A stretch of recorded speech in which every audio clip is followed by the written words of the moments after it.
Welcome back students आज का जो मेरा सेशन है वो टूरिज्म को लेकर है। लास्ट टाइम मैंने क्लासिफिकेशन ऑफ टूरिज्म पर बात की थी, इसी से रिलेटेड कुछ चीज़ें वहाँ पर भी डिस्कस की थी, मगर इस सेशन में कुछ चीज़ें हम थोड़ी डिफरेंट चेंज करेंगे कि फॉर्म्स ऑफ टूरिज्म है, यानी इसमें कौन कौन सी टाइप्स आती हैं टूरिज्म की, किस किस तरह के टूरिज्म के टाइप्स होते हैं, उनको हम यहाँ डिस्कस करेंगे। बेसिकली क्लासिफिकेशन भी कुछ इसी तरह से की गई है, लेकिन क्लासिफिकेशन में थोड़ा सा डिफरेंस होता है। और जो क्लासिफिकेशन के अलावा अगर हम बात करते हैं, जो हम फॉर्म से बात करते हैं, तो वो थोड़ी सी डिफरेंट होती हैं। तो स्टूडेंट को थोड़ा सा इसमें डिफरेंस आएगा, तो स्टूडेंट को थोड़ा केयरफुल होकर इसको समझना चाहिए, क्योंकि ये बहुत ज़्यादा चेंज नहीं है, लेकिन ये बहुत ज़्यादा डिस्कशन अच्छी भी है, क्योंकि इससे आप लोगों को ये होगा कि आपको समझ में आ जाएगा कि आपने बेसिकली करना किस चीज़ के ऊपर। डिबेट है, या जैसे लोगों की बेसिकली स्पीचेस कराई जाती हैं, ये चीज़ें कराई जाती हैं, तो उसमें बहुत ज़्यादा सपोर्टिव होता है द फॉर्म ऑफ टूरिज्म। तो फॉर्म ऑफ टूरिज्म को हम यहाँ डिस्कस करने चाह रहे हैं, और ये बहुत इंपॉर्टेंट टॉपिक है उन स्टूडेंट्स के लिए जो टूरिज्म को एज ए फील्ड स्टडी कर। फर्स्ट ऑफ ऑल हम बात कर लेते हैं जी एडवेंचर टूरिज्म पर। एडवेंचर टूरिज्म में हम ऐसे टूरिज्म करते हैं जैसे कोई हाइकिंग करने के लिए टूरिस्ट आता है हमारी कंट्री में, और कोई ऐसे इलाकों में जाने की कोशिश करता है जो माउंटेन हाइकिंग हाइकिंग वगैरह करते हैं। ये तमाम चीज़ें जो है आपका जो कहलाती हैं एडवेंचर टूरिज्म कहलाती हैं, यानी वो जगहें जहाँ लोगों को जाने की जो है वो जैसे लोगों के जाने के लिए वहाँ रास्ते साजगार ना हो, मगर आप जो है वो उन रास्तों पर चलने के लिए अब एक टूरिज्म करते हैं, किसी और कंट्री में मूव करते हैं, ठीक है। उसके बाद अगर हम बात कर लेते हैं, तो आपको जो है वो कंबाइन करते हैं आप वो तमाम चीज़ों को जो एडवेंचर क्रिएट करें आपके टूरिज्म में। यानी आपको क्या होता है कि आपके पास जो मतलब आपके पास ट्रांसपोर्टेशन नहीं है, आपके पास चीज़ें नहीं है, मगर आप वहाँ पर bye walk by different ways आप जो है उस जगह को एक्सप्लोर करने के लिए जाते हो, जो आपका एडवेंचर टूरिज्म कहलाता है। फिर हम कर लेते हैं जी इको टूरिज्म। इको टूरिज्म क्या करता है, बेसिकली ये बहुत रिस्पॉन्सिबल वे में आपका जो टूरिज्म है उसको करने के लिए मदद करता है। बेसिकली क्या रिस्पॉन्सिबल वे में, मतलब आपकी जो इकोसिस्टम होती है उसकी रखवाली करने के लिए इको टूरिज्म कहलाता है। इको टूरिज्म बहुत ज़्यादा इंपॉर्टेंट टॉपिक होता है हमारी टूरिज्म का। बेसिकली जब हम देखते हैं कि हमारे जो फॉरेस्ट हैं वो कंजर्व किए जा रहे हैं, चीज़ें कंजर्व की जा रही हैं, तो ये बढ़ाना यहाँ बहुत ज़रूरी है कि हमारा इको टूरिज्म बहुत ज़्यादा इंपॉर्टेंट है। इको टूरिज्म में क्या होता है कि आप अगर कहीं रहते हो तो वहाँ आप कोई ऐसी एक्टिविटी नहीं करते जिससे एनवायरनमेंट तबाह हो या एनवायरनमेंट बर्बाद हो। आप कोशिश करते हो कि एनवायरनमेंट को सिक्योर करते हो, और वहाँ पर सिक्योर करके उस एनवायरनमेंट का मजा लेते हो जिस एनवायरनमेंट को अल्लाह ताला ने, या कहना चाहिए क्रिएटर ने क्रिएट किया है, उस क्रिएशन को एंजॉय करते हो जो क्रिएशन ओरिजिनली क्रिएशन है और ओरिजिनेटेड क्रिएटेड है, ठीक है। तो उन चीज़ों को आप इंजॉय करते हो, उन फैसिलिटीज़ को एंजॉय करते हो जो नेचर ने आपको दी थी। तो आप वहाँ जो है वो कोई ऐसी काम नहीं करते कि आप एनवायरनमेंट को तबाह करो, वो आपका इको टूरिज्म कहलाता है। फिर उसके बाद अगर हम बात कर लेते हैं कल्चरल टूरिज्म, क्या होता है कि आपने किसी खास कल्चर को एक्सप्लोर करने के लिए कहीं ट्रैवल किया या किसी और जगह मूव किया, तो वो आपका कल्चरल टूरिज्म कहलाता है। कल्चरल टूरिज्म में हम ये कर लेते हैं कि जैसे हमारी कई सकाफती रैलीज होती हैं, हम गोल्फ देखने जाते हैं या डिफरेंट किस्म के गेम होते हैं, वो गेम्स हमारे सकाफती गेम होते हैं जिनको देखने के लिए बहुत सारे टूरिस्ट मूव करते हैं। तो ये टूरिज्म का जो है वो एक बड़ा इंपॉर्टेंट वो होता है, और ये रेवेन्यू रिसोर्स होती है। ये बेसिकली बहुत बड़ी रेवेन्यू रिसोर्स होती है किसी भी टूरिज्म इंडस्ट्री के लिए, कल्चरल टूरिज्म, क्योंकि हर कंट्री का कल्चर अलग है। तो उस कल्चर को देखने के लिए लोग जो है वहाँ पर आते हैं, और उनका अपना अपना एक हल्का कल्चर है, और उस कल्चर को एंजॉय करके जो टूरिस्ट हैं वो उससे काफ़ी ज़्यादा रेवेन्यू वो अपना स्पेंड कर देते हैं। फिर उसके बाद अगर हम बात कर लेते हैं मेडिकल टूरिज्म की, बहुत ऐसे कंट्रीज हैं जहां अभी तक इलाज मुआवजे की जो है सहूलियात नहीं पहुंची, तो उनको क्या होता है कि उनको अब्रॉड जाना पड़ता है अपने ट्रीटमेंट कराने के लिए, डिफरेंट ट्रीटमेंट्स के लिए उनको बाहर मुल्क जाना पड़ता है। तो ये मेडिकल टूरिज्म होता है। मेडिकल टूरिज्म में ये होता है कि कोई ऐसी सर्जरी है, कोई ऐसा खास काम है जो आपका डिजीज, जैसे लास्ट टाइम अगर हम बात कर लेते हैं कि बहुत पहले हम ये करते थे कि ट्यूबरक्लोसिस का जो इलाज था वो बेसिकली हिल स्टेशन के ऊपर हुआ करता था, और हम वहाँ हिल स्टेशन पे मरीज को भेजते थे, और वो वहाँ ट्यूबरक्लोसिस के लिए वहाँ रहता था कुछ अर्सा इस एनवायरनमेंट में लिविंग करने के बाद उसका जो है वो वहाँ पे उसकी जो ट्यूबरक्लोसिस होती थी वो खत्म हो जाती थी, उसका इलाज हो जाता था। अगर इलाज नहीं भी होता था तो कम से कम वो जो है वो ट्यूबरक्लोसिस की वजह से किसी और को इफेक्ट नहीं करता था, वो खुद ही इफेक्टेड रहता था। तो ये ट्यूबरक्लोसिस जो है वो एक बहुत खतरनाक डिजीज था, और इस डिजीज को जो है एक वक्त में बड़ा इस तरह किया जाता था कि हिल स्टेशन के ऊपर पेशेंट को ट्रांसफर कर दिया जाता था ताकि वो किसी और के लिए ट्यूबरक्लोसिस का सबब ना बने, जिसे हम टीबी कहते हैं। टीबी जो है वो पहले बहुत इस तरह से इलाज किया जाता था उसका कि उसे हिल स्टेशन पर ले जाया जाता था। तो ये मेडिकल टूरिज्म था, यानी आप मेडिकल फैसिलिटीज को हासिल करने के लिए कहीं मूव कर जाते हो तो ये आपका मेडिकल टूरिज्म होता है। ठीक है, फिर अगर उसके बाद बात कर लेते हैं फर्दर क्लासेस के बारे में, तो यहाँ हमारे पास बात कर लेते हैं एजुकेशनल टूरिज्म क्या होता है। कि बाद डोमेस्टिकली और इंटरनेशनली लोग जो हैं वो माइग्रेट करते हैं फॉर स्टडी पर्पस, यानी वो पढ़ने के लिए जाते हैं क्योंकि उनके मुल्क में ज़्यादा अच्छी रिसोर्सेज नहीं होती, या डोमेस्टिकली वो जिस एरिया में रहते होते हैं तो वो उस एरिया से किसी और एरिया के अंदर पढ़ाई के गर्ज से वहाँ मूव कर जाते हैं। तो वो आपका जो है वो स्टूडेंट, वो आपका एजुकेशनल टूरिज्म कहलाता है। उससे क्या होता है, उससे आपका जो फोकस होता है वो ज़्यादातर ये होता है कि आपने जो है वो कोई ऐसी पढ़ने के लिए कोई आपने ऐसी लैंग्वेज सीखनी है, कोई आपने ऐसा कोई सब्जेक्ट कोर्स पढ़ना है जो उस मुल्क में खास तौर पर पढ़ाया जाता हो, तो उसको अट्रैक्ट करने के लिए आप एजुकेशनल टूरिज्म करते हैं। अच्छा, एजुकेशनल टूरिज्म पहले जब इसका आगाज हुआ था तो इसको ग्रैंड टूरिज्म कहा जाता था। ग्रैंड टूरिज्म ऐसे होता था कि जो आपके जो आपका जो वहाँ पर तालीमी याफ्ता लोग होते थे वो एक्सप्लोरेशन के लिए मूव किया करते थे। 18 सेंचुरी के अंदर जब हम देखते हैं तो 18 सेंचुरी के अंदर वो वहाँ मूव करते थे और वो अपनी जो है एक्सप्लोरेशन को नोट डाउन करते थे, और उससे जो है उनको एकेडमिकली काफ़ी मटेरियल मिल जाता था। तो ये भी एक एजुकेशनल टूरिज्म के टाइप थी, यानी ग्रैंड टूरिज्म खत्म तो हो गया लेकिन उसकी जो नाम था उसकी जगह हम एजुकेशनल टूरिज्म को रख लेते हैं, क्योंकि इसमें आप एक्सप्लोरेशन करने जाते हो, डिफरेंट एरियाज को एक्सपीरियंस करने जाते हो। ठीक है, फिर उसके बाद अगर हम बात कर लेते हैं तो रिलीजियस टूरिज्म होता है। रिलीजियस टूरिज्म यही होता है कि आपकी जो मस्जिदें हैं या आपकी जो इमारत हैं या कोई ऐसे बुजुर्ग सेंट के जो मज़ारात हैं उनके ऊपर मूवमेंट होती है बहुत ज़्यादा,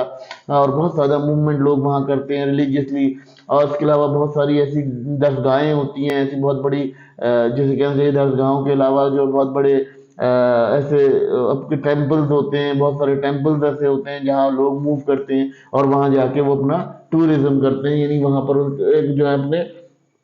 इलाज मुआवजे के लिए या अपने रूहानी ताकतों के लिए या अपने रूहानी मामलात के लिए जो है वो क्या करते हैं कि वो उसको रूहानी मामलात के लिए जो है उसको यूज करते हैं। इसके अलावा रिलीजियस एक्टिविटीज होती हैं, डिफरेंट सेंट्स होते हैं, वो सेंट्स के पास भी लोग अपनी रूहानी तस्कीन के लिए जाते हैं, तो ये रिलीजियस टूरिज्म कहलाता है। फिर डार्क टूरिज्म की बात कर लेते हैं। डार्क टूरिज्म वो एरियाज होते हैं जो किसी कंट्री के अंदर जैसे कोई डेथ बेड हो, यानी कोई ज़मीन ऐसी हो जहाँ पर कोई ऐसा वाकया, कोई ऐसे हादसात हुए हो जहाँ पर आपको उसे एक्सप्लोर करना हो, तो आप एक्सप्लोर करने के लिए जाते हैं उन एरियाज को कि यहाँ क्या हुआ होगा, कैसे इवेंट्स हुए होंगे जब यहाँ पर जो है वो कोई तबाही आई हो या कोई आफत आई हो। जैसे लेट सपोज कहीं वाल्केनो आता है और वाल्केनो शहर को ढक लेता है, तो अब जब वो वाल्केनो किसी शहर को ढक लेता है तो ऑलमोस्ट जो है वो वैल्केनो जो है जब मूव कर जाता है या चला जाता है तो लोग वहाँ एक्सप्लोरेशन के लिए, स्टडी के लिए जाते हैं कि ये वॉल्केनो हुआ क्यों था और उसकी क्या कॉजेज थी, क्या वजूहत थी, या हम किस तरह से इसको इम्प्रूव कर सकते हैं। तो ये तमाम बातें जो है वो आपकी डिस्कस की जाती हैं डार्क टूरिज्म के अंदर। फिर अगर हम बात कर लेते हैं जी डिजास्टर जोन, और अच्छा ये डिजास्टर जोन के अंदर भी किया जा सकता है, ये डिफरेंट किस्म के स्पॉट्स पे किया जा सकता है। ठीक है, फिर अगर हम बात कर लेते हैं ये स्पोर्ट टूरिज्म क्या होता है, इसमें आपका कोई खेलने से रिलेटेड एक्टिविटी हो तो उसको हम स्पोर्ट टूरिज्म कहते हैं। जैसे हमारी टीम्स होती हैं, क्रिकेट टीम्स वगैरह होती हैं या हॉकी टीम्स होती हैं या फुटबॉल टीम्स होती हैं, वो ट्रैवल करती हैं कंट्री टू कंट्री, तो उनके साथ उनके जो जो उनके जैसे कहना चाहिए उनके जो फॉलोवर्स होते हैं या उनकी जो फॉलोवर क्राउड होती है वो क्राउड भी उनके साथ मूव करती है, तो वो भी एक टूरिज्म कहलाता है, स्पोर्ट टूरिज्म। और ये भी काफी बड़ी इकोनॉमी की रिसोर्स बनता है किसी कंट्री के लिए, क्योंकि जब वो उनके फॉलोवर्स जो है उस कंट्री में आते हैं तो वो अपनी जो कंट्री की अमाउंट होती है उसे आपके मुल्क में स्पेंड कर रहे होते हैं, जिससे आपका रेवेन्यू जनरेट हो रहा होता है। तो स्पोर्ट टूरिज्म ऐसे होता है कि आपकी कोई टीम मूव करती है तो उसके साथ उसके फॉलोवर्स भी मूव करते हैं, और जो उसके फॉलोवर्स मूव करते हैं तो ऑलमोस्ट वो एक तरह से स्पोर्ट टूरिज्म होता है। लोग जो उसके शायकीन होते हैं या क्राउड होती है, वो क्राउड जो है वो उनके साथ मूव करती है, जिससे आपका जो है स्पोर्ट टूरिज्म कहा जाता है, स्पोर्ट टूरिज्म कंसीडर किया जाता है। ठीक है, फिर अगर हम बात कर लेते हैं इसकी मजीद क्लासेस के ऊपर, अब हम बात करते हैं गैस्ट्रोनॉमिक। गैस्ट्रोनॉमिक टूरिज्म क्या होता है? गैस्ट्रोनॉमिक टूरिज्म में हम ये बात करते हैं कि हम खाने पीने के शौकीन लोग जो हैं वो मोस्टली क्या करते हैं कि वो अपनी रजा की तब्दीली के लिए या टेस्ट को हासिल करने के लिए लोग एक जगह से दूसरी जगह ट्रैवल करते हैं। यानी जैसे लेट सपोज अगर हम बात कर लेते हैं कि हम किसी ऐसे कंट्री में रहते हैं जहां हम कोई स्पाइसेस नहीं मिलती खाने को, तो हम क्या करते हैं किसी ऐसे कंट्री में जाते हैं जहां स्पाइसेस हमें मिले और हम स्पाइसी फूड को ईट करें। बाद लोगों का अपना टेस्ट होता है, लोगों को जो है किसी को जो है वो क्या कहते हैं मीठे खाने पसंद होते हैं, तो वो मीठे खानों के लिए कोई स्पेसिफिक कंट्री को या स्पेसिफिक एरिया को विजिट करता है जहां से उसको वो चीज हासिल होती है, उसको बड़ी तस्कीन मिलती है। तो गैस्ट्रोनॉमिक मतलब आपको जो पेट से रिलेटेड होता है, ये टूरिज्म आपका पेट से होकर गुजरता है, कहते हैं ना दिल का रास्ता पेट से होकर गुजरता है, तो वो ये वाला हाल है कि यहाँ पर जो है वो गैस्ट्रोनॉमिक, यानी गैस्ट्रोनॉमिक का मतलब ये हो जाता है कि आपका जो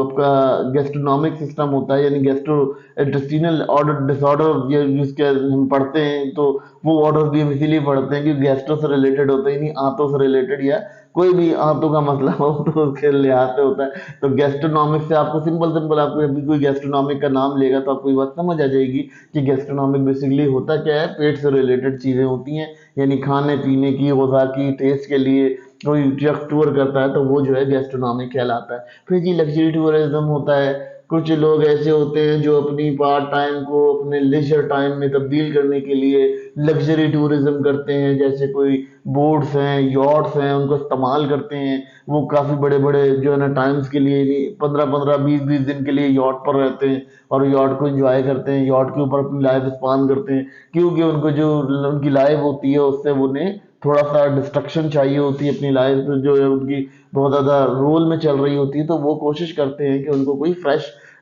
फ्रेश होने वाली कोई जगह मिले, जिसकी वजह से वो क्या करते हैं, वो ऑलमोस्ट जो है इधर मूव कर जाते हैं, और उस मूव की वजह से क्या होता है कि उनकी जो है ये लग्जरी टूरिज्म होता है। लग्जरी टूरिज्म में ये होता है कि आप जो है अपनी यॉट पे, अपनी जहाज में, अपनी चीज़ों में आप मूव कर रहे होते हो, या आप किसी और की भी यूज़ कर रहे हो तो लेकिन लग्जरी यूज़ करते हो, वो आप अपने लीजर के लिए, अपने मज़े के लिए, अपनी जिसे कहना चाहिए अपने ग्रोथ के लिए, अपनी माइंड ग्रोथ के लिए आप जो है वो कोई ऐसा टूरिज्म करते हो, तो लग्जरी टूरिज्म होता है। फिर आ जाता है जी फिल्म टूरिज्म। फिल्म टूरिज्म में क्या होता है कि आप किसी खास फीचर फिल्म को देखने के लिए, किसी खास फीचर मूवी को या टीवी शो को देखने के लिए कहीं जाते हो और कहीं जाकर आप वो उसको एंजॉय करते हो, तो ये आपका जो है फिल्म टूरिज्म होता है। फिल्म टूरिज्म इस तरह से कह सकते हैं कि कोई ऐसी एनिमेटेड मूवी है या कोई ऐसा डांस है जो सिर्फ एक खास कंट्री में दिखाया जाता है या खास एरिया में दिखाया जाता है किसी आपके ओन कंट्री के अंदर भी, तो आप कोशिश करते हो कि वहां जाके उसको देखो, क्योंकि वो आपके लिए एक प्लेजरस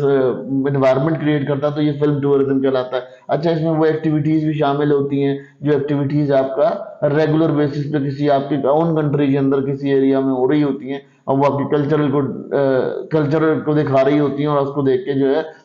जो क्राउड होती है उसको काफी मजा आता है। तो ये भी एक होता है। फिर होता है जी wellness. Wellness tourism. Wellness tourism क्या करता है, ये आपकी वो एक्टिविटीज को देखता है, ये प्रमोट करता है आपकी फिजिकल, मेंटल और स्पिरिचुअल वेलबींग, यानी आपका क्या करता है आपके लिए, आपकी फलाह के लिए होता है। वेलनेस टूरिज्म क्या होता है, ये आपकी फलाह के लिए होता है, यानी आपकी पर्सनल ग्रोथ के लिए जो आप टूरिज्म करते हो वो टूरिज्म आपका यहाँ कहलाता है wellness. Wellness tourism. Wellness tourism का मतलब ये होता है कि आप अपनी रात के लिए, अपनी मेंटल फिजिकल हेल्थ के लिए अगर आप कहीं मूव करते हो, या अपनी कोई स्पिरिचुअल हेल्थ के लिए मूव करते हो, तो ये भी आपका जो टूरिज्म है वो ऑलमोस्ट कंसिडर किया जाता है एज ए वेलनेस टूरिज्म। ठीक है, तो वेलनेस टूरिज्म एक बहुत इंपॉर्टेंट इम्पैक्ट रखता है, और उसकी एक अलग साइकोलॉजी होती है जिसको हम यहाँ डिस्कस कर रहे हैं। अब हम बात कर लेते हैं कि ये सब डिस्कस करने का वजह क्या थी। ये सब डिस्कस इसलिए किया गया आपसे कि आपको ये बात कंफर्म हो जाए कि जी टूरिज्म जो है वो एक बहुत वास्ट, बहुत वासे, बहुत क्लियर जो है वो फॉर्म है। ठीक है, इस क्लियर फॉर्म के अंदर क्या कंडीशन है, आपको ये बात क्लियर हो जानी चाहिए कि आपका जो डिस्कशन है वो किस तरह से इवॉल्व करेगी, किस तरह से बढ़ेगी। देखें, आप स्टूडेंट्स हैं, आप लोगों को क्या करना है, आप लोगों की एक बेसिक नॉलेज होनी चाहिए कि ये टूरिज्म की टाइप्स होती हैं, ये फॉर्म्स होती हैं। जब आप लोग कभी अपनी प्रेजेंटेशंस देते हैं, कभी आप लोग अपने कोई ऐसी चीजें करते हैं, तो उसके लिए आपको ये लाजमी नॉलेज होनी चाहिए कि ये जो आपकी टॉपिक्स हैं, इन टॉपिक्स पे आप प्रेजेंटेशन दे सकते हो। बहुत वाजे और बहुत वास्ट है ये टॉपिक्स। अगर हम इसको टॉपिक्स को वास्ट करते चले जाएंगे तो ये मजीद वास्ट होते चले जाएंगे। इसके अंदर फील्ड आ जाएगी, फील्ड ऑफ ऑपरेशन आ जाते हैं। जब अगर देखें इको टूरिज्म में अगर हम बात कर लेते हैं, इको टूरिज्म में क्या होता है कि वहाँ की जो गवर्नमेंट होती है या वहाँ के कुछ ऐसे इदारे होते हैं, वो इको इन्वायरमेंट क्रिएट करते हैं। जैसे वेंटरलैंड वगैरह भी हमने लास्ट टाइम सुना होगा कि किसी मुल्क में जो है वो वेंटरलैंड बनाई गई, किसी जगह पे वो बना दिया गया कि उन्होंने गर्मियों में भी आप वेंटर का मजा लो। उन्होंने कहीं आइसलैंड बना दिया कि जी आप वहां पे गर्मियों में भी जाके आइस में जो है वो अपना टाइम स्पेंड करो। उन्होंने एक तरह से लोगों के लीजर के लिए कुछ इस तरह की बॉडीज क्रिएट की। तो जब हम इको टूरिज्म के अंदर बात करते हैं, तो इको टूरिज्म के अंदर हम इस तरह से भी बात कर सकते हैं कि उसके बहुत स्पेसिफिक, उसके बहुत एलोबरेटेड डिपार्टमेंट या एलोबरेटेड चीजों को भी हम यहाँ डिस्कस कर सकते हैं। और ये हमारे लिए एक बड़ा कंसाइज और बहुत ज्यादा जिसे कहना चाहिए वैल्यूड सिस्टम बन जाएगा, जिसको हम यहाँ डिस्कस कर रहे हैं। स्टूडेंट को बताना इसलिए भी जरूरी है क्योंकि स्टूडेंट को ये बात समझ आ जाए कि हम इसको यहाँ क्यों डिस्कस कर रहे हैं, क्या इसकी डिस्कशन का बेसिक मुद्दा है।